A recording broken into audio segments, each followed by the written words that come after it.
Vice President JD Vance leads the U.S. negotiating team into Pakistan tomorrow for peace talks with Iranian leadership, with the White House feeling optimistic but cautious on these upcoming talks. President Trump telling NBC News, quote, Iran's leaders talk much differently when you're at a meeting than they do to the press. They're much more reasonable. If they don't make a deal, it's going to be very painful. Joining us now to react is Deputy Director of the U.S. Office of the National Council of Resistance of Iran, Alireza Jaffarzadeh. Alireza, thank you so much for joining us. Can these Iranian leaders be negotiated with? Well, good morning, Carly and Todd. Certainly, this is not the first time that the world is negotiating with the Iran regime. For decades, they've been trying to do that. And the experience shows that you only deal with them from the position of power and strength. That's the only language they understand. And also keep in mind, despite the smoke and screen, this regime is much weaker now than they have ever been. Not just simply because they received significant military and political blow during the war, but also their main concern is their own population inside Iran. That's why the regime started executing political prisoners just since 10 days ago, particularly focusing on the prisoners who were involved in confronting the Revolutionary Guards, in disarming the Revolutionary Guards, in organizing forces and to fight the IRGC. 6 MEK political prisoners were executed, followed by another 7 young people who pursued the same strategy of fighting. That's, I think, where the focus should be, understanding the weakness of the regime. Okay, so in light of that weakness, do you expect a lasting peace to come from tomorrow's talks?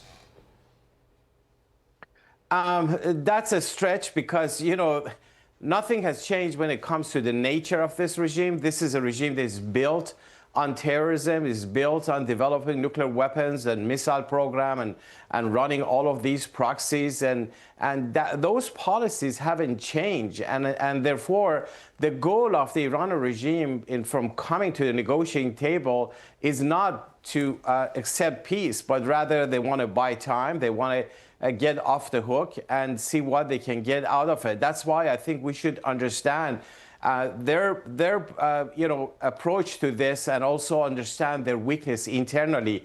The main focus should be on how to help empower the people in Iran. Remember, just 5 days before the start of the war, the main Iranian opposition, the MEK, which is the same group that exposed all the major nuclear sites of Iran and is the engine during the protests, they launched a strike against the headquarters of then Supreme Leader Ali Khamenei, using 250 of their fighters. This is the concern of the Iranian regime, and that's why when you go to a negotiating table, that's the focus should be. And also one of the main demands should be the halt to the execution of political prisoners, because you cannot see peace without freedom in Iran. Absolutely. Alireza, I wanted to ask you about that. As the Deputy Director of the U.S. Office of the National Council of Resistance of Iran, and being born in Iran yourself, I wanted to ask you about the people and the possibility, or how much stock you put in the fact that they could play a hand in this, the people who want regime change. What happens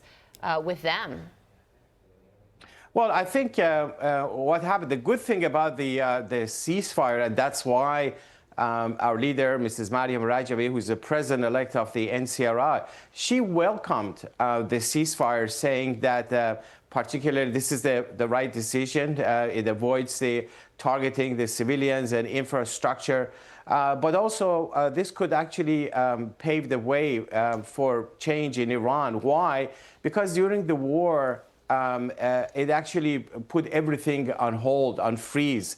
A ceasefire and even more so an end to the war would create space for the Iranian population that have been long suffering under the mullahs, but are increasingly convinced that the only way they're going to end the suffering of the Iranian people is to change the regime on their own. Remember, since 2017, there have been several rounds of major uprisings in Iran, calling for change. That's why that demand is so indigenous, so internal, so deep-rooted within the Iranian society, especially now that the young people are reaching out to work together, but also to find ways to confront the IRGC. That's the only way. Before we let you go quickly, will Iran ever give up its leverage over the Strait of Hormuz voluntarily, i.e., without threats of attacks or the actual attacks themselves?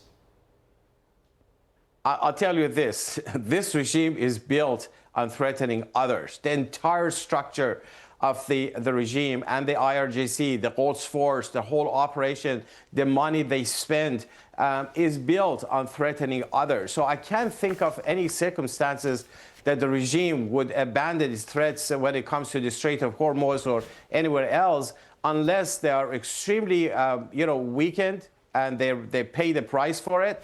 But I think at the end of the day, you're not going to see peace in the region so long as the mullahs are in power. The head of the stake of war and terror lies in Tehran, so does the solution.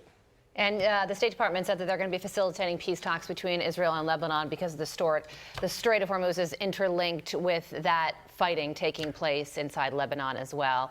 Ali Reza Jafarzadeh, we thank you so much for joining us. Thank you very much for your time. Be sure to like and subscribe for all the Fox News latest on YouTube and catch full shows streaming now on Fox One.